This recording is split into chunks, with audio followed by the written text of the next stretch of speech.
Hello guys! Magandang araw. Kami ay papuntang Mexico, USA. Charot! Pampanga lang. Sa-celebrate namin ang birthday ni Sayon.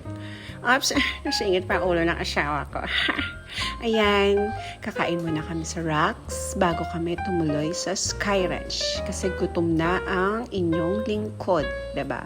Late na kasi kami nakaalis, kaya ngayon pa lang kami kakain dyan. So, ayan, wala masyadong tao. So, kahit mag-ingay ang dalawa kong chikiting, pako lang, diba?